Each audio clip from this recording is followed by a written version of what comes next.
अस्सलाम वालेकुम स्टूडेंट्स। हमारा आज का टॉपिक है ethical principle of research.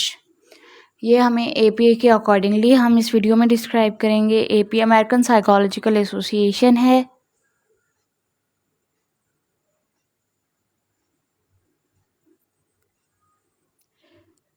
Research and publication के लिए जो एथिकल कोड ऑफ कंडक्ट हमारे पास एपीए ने प्रोवाइड किए हैं वो एपीए के कोड ऑफ कंडक्ट में आर्टिकल नंबर 8 पर आते हैं, इसलिए इसकी कोडिंग 8.01, 8.02 एंड 8.03 इस हिसाब से है। और टोटल हमारे पास एथिकल कोर्स जो हैं हमारे पास 8 आर्टिकल में 15 है, जिन एथिक्स को मद्देनज़र रखते हुए हमें रिसर्च कंडक्ट करना होती है। रिसर्च कंडक्ट करना, उसकी पब्लिकेशन करना, सारा इन एथिक्स में आता है। तो सबसे पहले हमें किसी भी इंस्टीट्यूट जिससे हम रिसर्च कर रहे हैं उसकी अप्रूवल चाहिए होती है। हमें अपनी रिसर्च के मुतल्लिक़ प्रॉपर एक्यूरेट इंफॉर्मेशन प्रोवाइड करना होती है। अपनी रिसर्च प्रपोजल पेश करना होता है कि हम किस मुतल्लिक़ रिसर्च करते हैं। उसके बाद उस प्रपोजल को देखते हुए, रिसर्च के आर्टिकल्स को देखते हुए, डिमांड्स को देखते हुए इंस्टीट्यूट जो हमें अप्रूव करता है, अलाउ करता है रिसर्च करना, उसको हम इंस्टीट्यूटेशनल अप्रूवल कह सकते हैं। और इंस्टीट्यूट्स में हर किस्म का इंस्टीट्यूट आ सकता है। फॉर एग्ज़ाम्पल, अगर आप किसी इलनेस पर बात कर रहे हैं तो हमें ज़रूरी है कि हम किसी हॉस्पिटल से परमिशन लें, अपने प्रपोज़ल को वहाँ पर जाके पेश करें और उसके बारे में मालूमात हासिल करें। तो वो हमारे लिए एक इंस्टीट्यूट होगा। और दूसरे इंस्टीट्यूट वो जिनकी सरबराही में हम रिसर्च कर रहे हैं, जैसे जहाँ पे हमने एडमिशन लिया हुआ है, वो वाला इंस्टीट्यूट जो हमें गाइडलाइन प्रोवाइड करा कि हमने रिसर्च कैसे कंडक्ट करनी है। तो दोनों की अप्रूवल ज़रूरी होती है। तो ये होता है institutional approval. Informed concept in research, ये हमारे पास एपीए के ethical code of conduct 8.02 article है कि हम कांस्टेंट जो होते हैं उनके बारे में इंफॉर्मेशन ऑब्टेन करते हैं। पार्टिसिपेंट्स ही होते हैं, उनको हम इत्तलाह देते हैं कि हम किस बारे में रिसर्च करेंगे, उसका प्रोसीजर क्या होगा, उसकी रिकॉर्डिंग कैसे होगी, और आप ने किस तरह किस सीक्वेंस से रिस्पॉन्स करने हैं, आपका विथड्रॉ का क्या राइट है, आप कब विथड्रॉ कर सकते हैं, आपकी विलिंगनेस कितनी इम्पोर्टेंट है। जो हम सारी इंफॉर्मेशन जो प्रोवाइड करते हैं पार्टिसिपेंट्स को, वो हमारा informed consent as required in standard कहलाता है। हम अपनी रिसर्च के मुताबिक, अपनी रिसर्च के हिसाब से इत्तला फ्राहम करते हैं पार्टिसिपेंट्स को।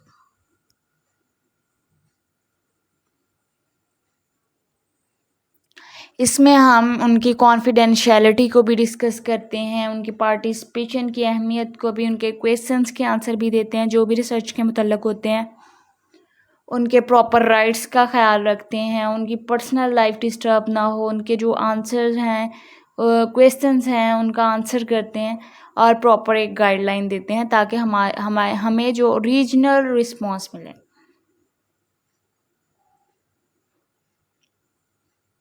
इसमें ये भी आता है कंडक्टिंग इंटरवेंशन रिसर्च। जब हम एज अ साइकोलॉजिस्ट काम कर रहे होते हैं तो फिर हम बहुत सी इंटरवेंशंस भी समटाइम इस्तेमाल कर रहे होते हैं एज अ एक्सपेरिमेंटल वर्क। जब हम कर रहे होते हैं, एक ट्रीटमेंट नेचर का प्रोसीजर हो रहा होता है। फॉर एग्जांपल, अगर रिसर्च टॉपिक हो कि सीबीटी डिप्रेशन को क्योर करने में कितना टाइम लेती है, तो फिर हम एक प्रॉपर इन्वेंशन लेते हैं, सीबीटी की डिफरेंट टेक्निक्स इस्तेमाल करते हुए रिसर्च करते हैं। तो ये हमारे पास इंटरवेंशन रिसर्च हो जाती है और हम उस एक्सपेरिमेंट को जब डिस्क्राइब करते हैं तो हम अपने पार्टिसिपेंट्स को 2 ग्रुप्स में तकसीम करते हैं, कंट्रोल ग्रुप एंड दूसरा एक्सपेरिमेंटल ग्रुप। तो हमारे पास जो ट्रू रिस्पॉन्सेज आते हैं हम उस पर बात करते हैं। हम तब मौजूद इन्वायरमेंटल फैक्टर्स भी देख रहे होते हैं कि क्या इन्वायरमेंटल फैक्टर अफेक्ट कर रहे हैं, ट्रीटमेंट में कितनी इम्प्रूवमेंट आई है, अल्टरनेटिव्स इस ट्रीटमेंट के कौन से हैं, और कैसे हम इसको कंपनसेट कर सकते हैं, और हम देखते हैं कि पार्टिसिपेंट्स को कैसे बेनिफिशियल हो सकता है ये चीज़। तो इन तमाम चीज़ों को जब मद्देनज़र रखते हुए चलते हैं तो ये एथिकल कोड ऑफ कंडक्ट 8.02 के मुताबिक है। 8.03 कोड ऑफ कंडक्ट है informed consent for recording voice and images in research.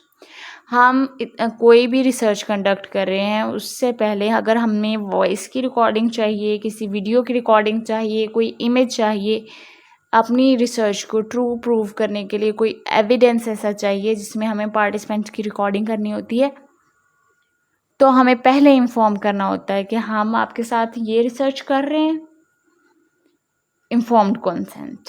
और उसके बाद हम उन्हें बताते हैं कि आपकी वॉइस रिकॉर्ड की जाएगी, आपकी वीडियो बनाई जाएगी, आपकी इमेजेस बनाई जाएंगी, और उनकी आइडेंटिफिकेशन, पर्सनल इंफॉर्मेशन को सिक्योर रखने के लिए भी हम उनको बताते हैं। और सिर्फ उन्हीं कैंडिडेट्स को, उन्हीं पार्टिसिपेंट्स को कंसीडर करते हैं, पार्ट लेते हैं वीडियोस का जो विलिंग होते हैं। जो विलिंग नहीं होते, अपनी पर्सनल आइडेंटिफिकेशन के बारे में सेंसिटिव होते हैं, उनको हम पार्टिसिपेशन के लिए फ़ोर्स नहीं करते।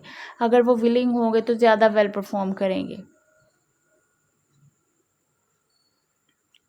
हम क्लाइंट्स को भी लेते हैं एज अ पार्टिसिपेंट, स्टूडेंट्स को भी ले सकते हैं। सब ऑर्डिनेंस रिसर्च, ये तो रिसर्च के टॉपिक पे बेस करता है ना कि आप पेशेंट्स ले रहे हैं, क्लाइंट्स ले रहे हैं, स्टूडेंट्स ले रहे हैं, तो आपका जैसा टॉपिक होगा आप वैसा ले सकते हैं।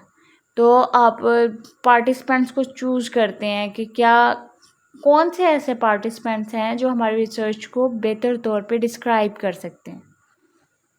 तो एज अ साइकोलॉजिस्ट पर्सपेक्टिव यहाँ पे डिस्क्राइब किया हुआ है कि हम देखते हैं कि कौन से पार्टिसिपेंट्स ऐसे हैं जो पॉसिबल आउटकम दे सकते हैं, जो विलिंग हैं ट्रीटमेंट इंटरवेंशन लेने के लिए, जो प्रॉपर लेके साथ चलेंगे। और हम उसको भी रिसर्च के दौरान अगर कोई पार्टिसिपेंट विदड्रॉ करता है तो इसका मतलब ये नहीं होता कि हमारा काम जो है, जो हम कर रहे थे रिसर्च, उसका लॉस हो गया। विदड्रॉ अफेक्ट भी हमारी रिसर्च में बहुत इंपॉर्टेंट रोल प्ले करते हैं। तो जब भी आप रिसर्च कर रहे हो तो ख्याल रखें कि अगर कोई पेशेंट, कोई क्लाइंट का, कोई स्टूडेंट विदड्रॉ कर जाता है तो इसका मतलब आपका लॉस नहीं है, वो आप अपनी रिसर्च में लिखेंगे और विदड्रॉ की वजूहात पता चलेंगी, तो इससे भी एक इम्प्रूवमेंट आएगी रिसर्च में। तो बिल्कुल भी परेशानी होना रिसर्च में ये वाले एथिक को लेकर के, ये विदड्रॉ हो गया तो हमारी मेहनत ज़ाया होगी, आज तक जितना काम किया था, जो इंटरवेंशंस अप्लाई की थी, ऐसा बिल्कुल नहीं होता कि ज़ाया हो जाए। हम इसको एक अच्छे पर्सपेक्टिव में इस्तेमाल कर लेते हैं। Dispensing with informed consent for the research, इसमें होता है कि where research would not reasonably be assumed and create distress और हार्म। हम कोई भी क्वेश्चन पेपर लेते हैं, क्वांटिटेटिव रिसर्च कर रहे होते हैं ना, तो उसमें हम एक क्वेश्चन पेपर लेते हैं और उसको सबसे फिल करवा रहे होते हैं। और फॉर एग्ज़ाम्पल हम मिस्टेक क्या करते हैं कि अगर कोई नेगेटिवली ज़्यादा रिस्पॉन्स कर रहा है और हम उसके पास खड़े हैं तो हम उस पर अपनी पर्सनल कमेंट्स करना शुरू कर देते हैं। तो फिर वो एक चीज़ आ जाती है, एक बाइसनेस आ जाती है और वो पार्टिसिपेंट जो है वो डिस्ट्रेस का शिकार हो जाता है। और उसके बाद हमारे पास और भी बहुत सी एग्जांपल्स मिलती हैं एजुकेशनल सेटिंग में। अगर हम जाएँ तो अगर हम बच्चों के लर्निंग पर्सपेक्टिव पर काम करना चाह रहे हैं और क्लासरूम सेटिंग ही नहीं प्रोवाइड कर रहे, या क्लासरूम सेटिंग्स में ही आकर हम उनको क्लासरूम मैनेजमेंट के मेथड्स के बारे में नहीं डिस्कस कर पा रहे, हम उन्हें घर में बिठा के बताने के क्लासरूम में ऐसे मैनर्स होते हैं, ऐसा रहना चाहिए, ऐसा बिहेवियर करना चाहिए, तो वो भी रिसर्च अथेंटिक नहीं होगी। तो हम ज़रूर बताते हैं कि किस सेटिंग में ये रिसर्च की जाएगी और कौन कौन से फैक्टर जो हैं वो अफेक्टिव हैं, कौन कौन से पॉसिबल रिस्क हैं इसमें, वो सेटिंग के हिसाब से। तो ये पूरी इंफॉर्मेशन देना ज़रूरी होती है पार्टिसिपेंट्स को।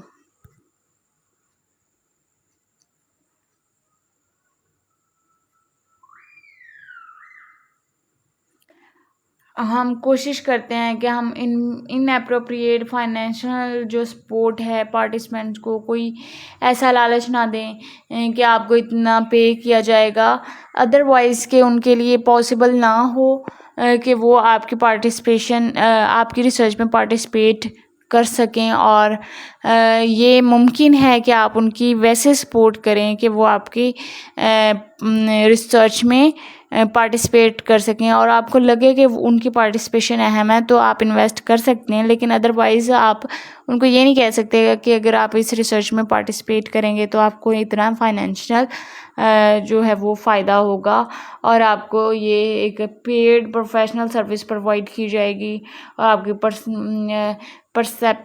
पार्टिसिपेशन जो है वो हमारे लिए बहुत अहम है।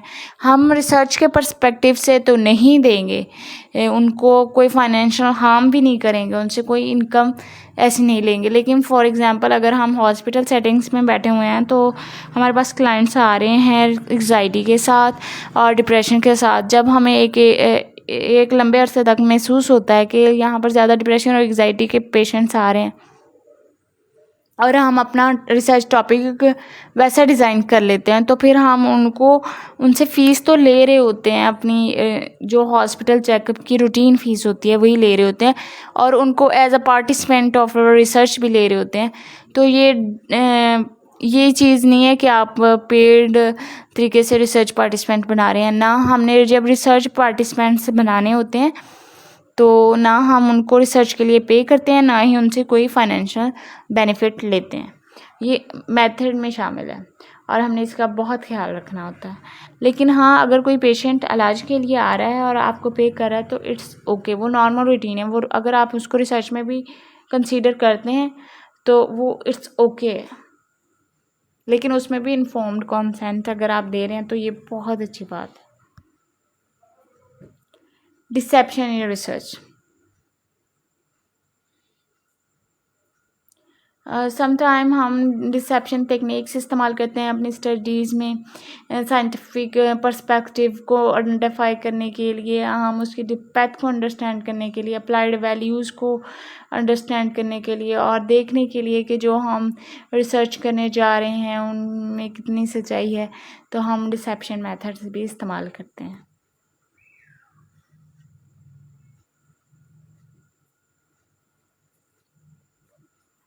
कोई भी ऐसा पार्टिसिपेशन जिसमें उनको फिज़िकल पेन और सीवियर इमोशनल डिस्ट्रेस से गुज़रना पड़े, तो हम उस रिसर्च को अवॉइड करते हैं या ऐसी सेटिंग में करते हैं जिससे अगर वो इमोशनली डिस्ट्रेस में चले भी जाएं तो उनके बाद उनके काउंसलिंग सेशंस हों ताकि वो अपने आप को कंफर्ट जोन में वापस ले आएँ।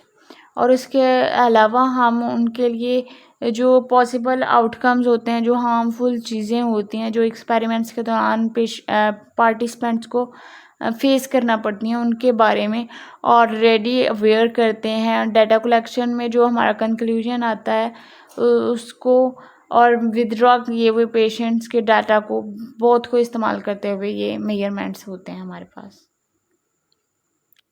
डीब्रीफिंग एक ऐसा मेथड है जिसमें हम प्रमोट करते हैं अपॉर्चुनिटी को कि पार्टिसिपेंट ऑब्टेन करें information about the nature of the result and conclusion of the research के पॉसिबल आउटकम्स क्या हो सकते हैं रिसर्च के, किस मकसद के लिए रिसर्च की जा रही है, मिसकॉन्सेप्शंस को दुरुस्त करते हैं और इस तरह फिर हम प्रॉपर हासिल करते हैं इंफॉर्मेशन अबाउट द रिसर्च।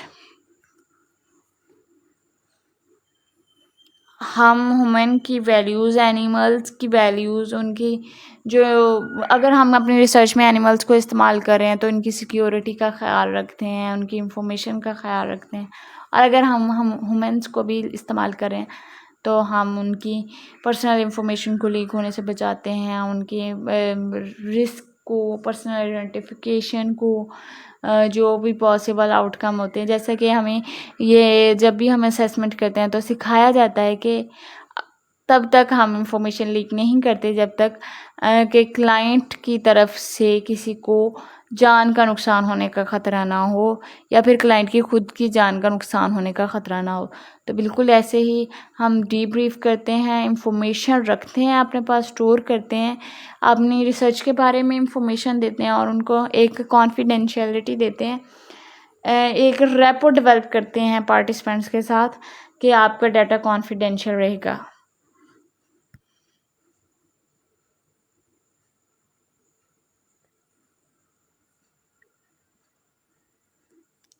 जब हमें रिसर्च के दौरान पता होता है कि इमोशनल डिस्ट्रेस होगा और किस लेवल का होगा, तो हम उसकी प्रिकॉशंस क्या लेकर चल सकते हैं, तो ये डीब्रीफिंग के ज़िम्मे में आता है। और ये हमारी रिस्पॉन्सिबिलिटी एज अ रिसर्चर, हमारी रिस्पॉन्सिबिलिटी है कि हम इस बात का ख्याल रखें कि अगर कोई ह्यूमन को, पार्टिसिपेंट्स को हार्म हो रहा है तो हम उसको कैसे क्योर कर सकते हैं, कैसे रिकवर कर सकते हैं। Human care and uses of animal in research animals. Sometime हमने एक साइकोलॉजी पढ़ते हुए देखा है कि एनिमल्स को एज अ एक्सपेरिमेंटल रिसर्च के तौर पर इस्तेमाल किया गया है। बहुत से बिहेवियर, लर्न बिहेवियर जो एनिमल्स भी सीखते हैं, उनके बारे में भी स्टडीज़ हुई हैं। तो हम अपनी रिसर्चेस को इम्प्रूव करने के लिए एनिमल्स को भी सुपरवाइज़ करते हैं और उनकी सुपरविजन में ख़्याल रखते हैं कि उनकी जान को नुकसान ना हो, उनको वैसे फ़िज़िकली हार्म ना हो, उनको कोई नुकसान ना पहुंच जाए, उनकी किसी फ़िज़िकल अपीयरेंस में मसला ना आ जाए, उनकी कहीं कोई माजूरी का शिकार ना हो जाए। तो हम उनके कंफर्ट्स में उनको डेवलप करते हैं अकॉर्डिंगली रिसर्च। हम रिसर्च के लिए ट्रेन करते हैं, पहले उन्हें सुपरवाइज़ करते हैं, ट्रेन करते हैं, स्टेप बाय स्टेप मेथड सिखाते हैं, जो हमें आउटकम चाहिए होते हैं पॉसिबल उस हिसाब से। तो उनके हेल्थ और कंफर्ट को जहन में रखते हुए हम अपने जो रिसर्च के रूल्स एंड रेगुलेशन डेवलप करते हैं। बिल्कुल इसी तरह हम इंसानों के लिए भी रखते हैं कि उनकी हेल्थ, उनकी फ़िज़िकल अपीयरेंस, उनकी लैंग्वेज, उनके इमोशनल डिस्ट्रेस, उनकी मेंटल हेल्थ पे ये चीज़ें अफेक्ट ना करें। हमने ऐसे रिसर्च मेथड यूज़ करने होते हैं ताकि उनकी जो है वो केयर को मेंटेन किया जा सके और उनकी जो अप्रोप्रिएट रोल जो हम चाह रहे हैं, जो रिस्पॉन्स हम चाह रहे हैं, वो हमें मिल जाए।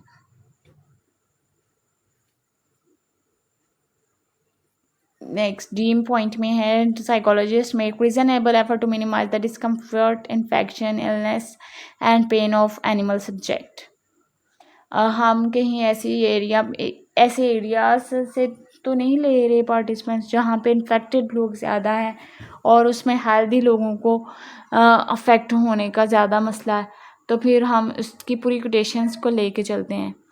और अगर हम सर्जिकल प्रोसीजर पर कोई रिसर्च कर रहे हैं, जैसा कि फॉर एग्ज़ाम्पल कुछ अर्सा पहले चला था, एक फिनोमिना था और उस पर बहुत सी रिसर्च कंडक्ट की गई और बहुत से अच्छे ऑथेंटिक रिज़ल्ट्स आए कि जो लोग ऑपरेशन से सफ़र करते हैं, ऑपरेशन को फेस करते हैं, वो नियर टू डेथ का एक्सपीरियंस करते हैं कि नहीं करते हैं।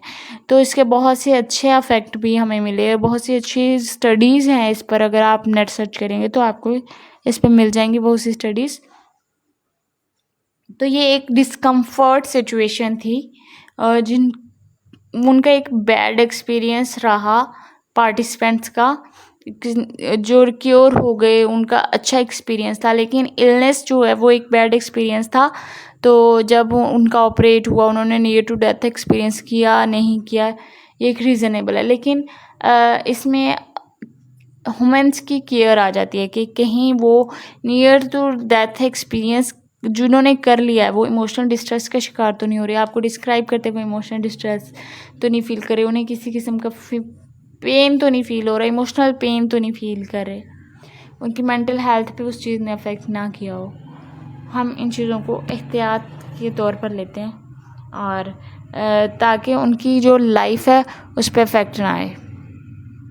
रिपोर्टिंग रिसर्च रिजल्ट्स, हम रिपोर्ट करते हैं, अवॉइड करते हैं कि हम जो फॉल्स है, जो एस्टिमेटेड फॉल्स इंफॉर्मेशन, वो इंफॉर्मेशन होती है जो हम रिसर्च में करने की गलती करते हैं, प्रोवाइड करने की गलती करते हैं। हम प्रीवियस स्टडीज़ को जब पढ़ रहे होते हैं तो मिलते जुलते जो रिजल्ट्स आए होते हैं, तो हमारा एक कॉन्सेप्ट बन जाता है कि ऐसे पॉसिबल आउटकम्स हैं। तो जो हमारे पास मिलते जुलते रिजल्ट्स आते हैं, एक्यूरेट रिजल्ट आते हैं, उनको डिस्क्राइब करते हुए हम ओवर जनरलाइज कर जाते हैं। तो हम जब रिपोर्ट करते हैं तो हमारी ओवर जनरलाइजेशन उसमें शो हो रही होती है। तो हमने अवॉइड करना है फॉल्स और एस्टिमेटेड इंफॉर्मेशन को, अपने एस्टिमेट नहीं देने। जो इंफॉर्मेशन हमें मिली है और जो इंफॉर्मेशन हमें बता रही है, जो रिजल्ट्स हमें वहाँ पर शो हो रहे हैं, जो परसेंटेज अप्रोप्रिएट हमें वहाँ पर शो हो रही है, हमें उसी के हिसाब से इसको एनालाइज करना होता है। हमें सिग्निफिकेंट एरर आइडेंटिफाई करना होता है, पब्लिश्ड डाटा को देख के उनके स्टेप्स को करेक्ट करना होता है, रिसर्च के जो स्टेप्स होते हैं उनको करेक्ट करना होता है कि हमने प्रीवियस लिटरेचर रिव्यू लिया, हमने उसका इंट्रोडक्शन दिया, उनमें वेरिएबल्स जो इस्तेमाल होते थे उनके प्रॉपर प्रोटोकॉल्स थे हमारे पास, हमने डीब्रीफिंग की, हमने पूरे एथिकल कोड ऑफ कंडक्ट को फॉलो किया। तो उसके बाद हम रिपोर्ट करते हैं अपने रिसर्च को।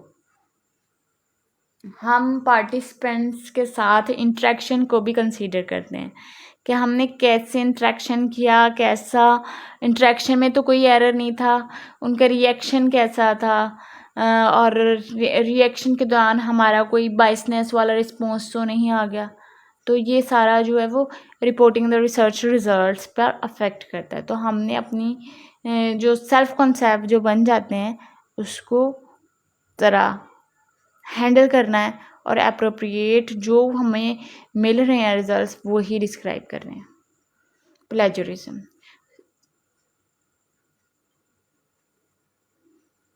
सम टाइम होता है कि हम डिफाइन कर रहे होते हैं अपने वेरिएबल्स को, तो ऑलरेडी डिफाइंड वेरिएबल्स जो होते हैं हम उन वहाँ से जब डाटा ले रहे होते हैं, जब नेट सर्च कर रहे होते हैं, जब लिटरेचर रिव्यू दे रहे होते हैं, तो हम अपने रेफरेंसेस देना भूल जाते हैं। इन टेक्स्ट रेफरेंसेस जो होते हैं एपीए के अकॉर्डिंग जो रेफरेंसेस मेथड है हम उसके अकॉर्डिंगली रेफरेंसेस नहीं दे पाते, तो हमारा वो प्लेजरिज्म शो हो रहा होता है।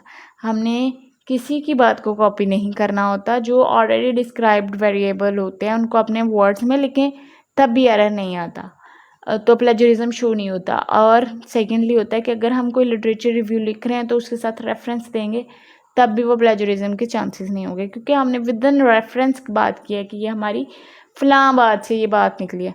तो हम अपनी रिसर्च जब भी कंडक्ट करते हैं तो किसी का डाटा नहीं शेयर करते, किसी का रिजल्ट्स एनालिसिस नहीं शेयर करते, सारा प्योर वर्क होता है और यही चीज़ हमें प्लेजरिज्म से बचाती है और यही हमारे ट्रू वर्क को शो करती है। पब्लिकेशन क्रेडिट, इसमें होता है कि हमारे जो रिसर्च के पार्टिसिपेंट्स होते हैं हमारे उनके ऑथरशिप को हम क्रेडिट देते हैं। फॉर एग्जांपल हमारे सुपरवाइज़र जिन्होंने हमें सुपरवाइज़ किया उनका नाम मेंशन किया जाता है ऑथरशिप में, जिसने राइट अप किया आर्टिकल या थीसिस उसका नाम होता है, जिसने डाटा कलेक्शन किया, यानी 4-5 लोग भी अगर मिलकर कर रहे होते हैं तो सबको पब्लिकेशन क्रेडिट दिया जाता है। ऐसा नहीं करना कि आपने किसी और का टॉपिक लिया है और विद इन प्लेजरिज्म आपने उसको कॉपी पेस्ट किया है और फिर बाद में पब्लिकेशन क्रेडिट खुद ले गए हैं। फॉर एग्ज़ाम्पल अगर आपने कोई ऐसी रिसर्च स्टडी देखी है अपनी लाइब्रेरी में, इंस्टीट्यूट की लाइब्रेरी में, जो पब्लिश्ड नहीं है, लेकिन आपको लगता है कि ये तो बहुत अच्छा टॉपिक है और पब्लिश्ड होना चाहिए, तो चूँकि वो इंटरनेट पर नहीं है, आपके पास हो सकता है वो प्लेजरिज्म शो ना करे, लेकिन वो किसी और का काम है और आप उसको कॉपी पेस्ट करके जब अपलोड करेंगे अपने नाम से, तो ये पब्लिकेशन क्रेडिट होता है और ये फेकनेस है। हमें इसको अवॉइड करना है, हमेशा अपने ओरिजिनल वर्क को पब्लिकेशन क्रेडिट देने हैं। कंट्रीब्यूशन करने वाले हर बंदे को प्रॉपरली हमने अहमियत देनी है, ताकि वो जो उसको रिवॉर्ड, जो उसकी मेहनत का रिवॉर्ड है, उसको प्रॉपरली मिल जाए। जब हम पब्लिकेशन क्रेडिट अच्छे तरीके से नहीं देते तो फिर इससे थोड़ा सा हमारे वर्क पर, थोड़ा सा नहीं, अच्छा खासा हमारे वर्क पर अफेक्ट आता है कि हमारी वो पब्लिकेशन जो होती है वो इतनी ऑथेंटिक नहीं होती। आपने वैसे भी देखा होगा कि डेली लाइफ में अगर हम कहीं पर भी बेईमानी का कोई चक्कर करते हैं तो वो हम खुद से इतना कंफर्ट नहीं फील करते। तो हमने इन चीज़ों को गौर से देखना है कि पब्लिकेशन क्रेडिट किसी की कॉपी किया हुआ मटेरियल नहीं लेना, बल्कि अपने मटेरियल पर अपने जो इंस्टीट्यूशन की पोजीशन है, जो सुपरवाइज़र है, जो भी आपके साथ रिसर्च में काम कर रहे हैं, उनको प्रॉपर क्रेडिट देना है।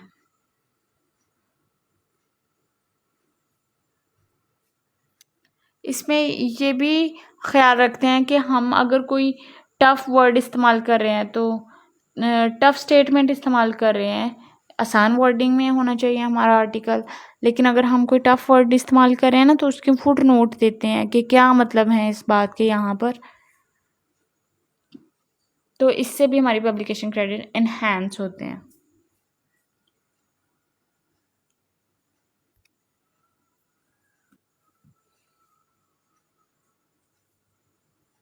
डुप्लीकेट पब्लिकेशन ऑफ डाटा, हम पहले भी डिस्कस कर चुके हैं कि हम रीपब्लिश नहीं करते डाटा को, अपने ओरिजिनल वर्क ही सबमिट करते हैं।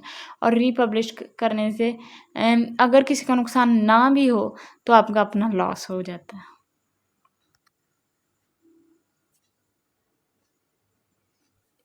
Sharing research data for verification, आपने रिसर्च कंप्लीट कर लिया, आपके पॉसिबल रिजल्ट्स आ गए हैं और आप उसको अपने दोस्तों के साथ शेयर कर सकते हैं वेरिफिकेशन के लिए कि क्या जो मैंने एनालिसिस किया है वो ठीक है, क्या मेरा रिसर्च मेथड ठीक था, क्या मेरा डाटा कलेक्ट करने का मेथड ठीक था, क्या मेरा सैंपल चूज़ करने का मेथड ठीक था। इन सारी वेरिफिकेशंस के लिए हम सबसे पहले जो करते हैं वो अपने कोलीग्स के साथ शेयर करते हैं अपना डाटा, फिर अपने फ्रेंड्स के साथ शेयर करते हैं, फिर उसके बाद एक्सपर्ट्स के साथ शेयर कर सकते हैं। वेरिफिकेशन के लिए एक्सपर्ट्स के साथ शेयर करते हैं, किसी इंस्टीट्यूट रिसर्च इंस्टीट्यूट के साथ शेयर करते हैं ताकि वो हमें प्रॉपर फीडबैक दें और हम अपनी पब्लिकेशन को बेहतर तरीके से लेके चलें।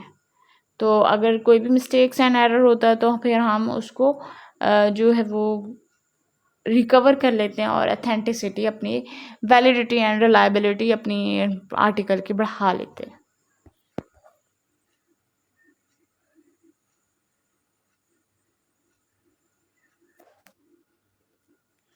हम जो हमारे रिव्यूअर्स होते हैं, जो हमें हमारे प्रपोज़ल को देख रहे होते हैं, जो हमारे रिसर्च आर्टिकल को देख रहे होते हैं, जो हमारे प्रेजेंटेशंस को देख रहे होते हैं, जिनको हमने अपना आर्टिकल वेरीफाई करने के लिए सबमिट किया होता है, उनके रिव्यूज़ को लाजमी कंसीडर करते हैं।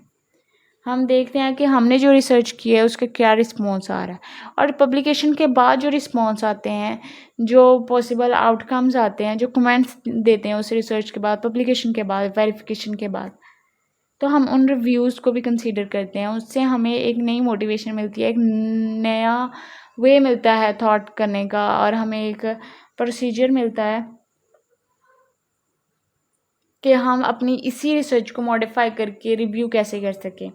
फॉर एग्ज़ाम्पल हमने देखा है कि बहुत से जो है वो साइकोलॉजिकल टेस्ट इंट्रोड्यूस हुए, फिर रिवाइज़ हुए, तो वो रिवीजन बेस करता है। हमारे जो भी रिसर्च आर्टिकल हैं वो रिव्यूज़ पे रिवीजन बेस्ड करती है कि इस तरह जब हम रिव्यूज़ को देखते हुए रिवाइज़ करते हैं अपने आर्टिकल्स को सेम टॉपिक्स के साथ, तो हम बेहतरी की तरफ जाते हैं, इम्प्रूवमेंट की तरफ जाते हैं।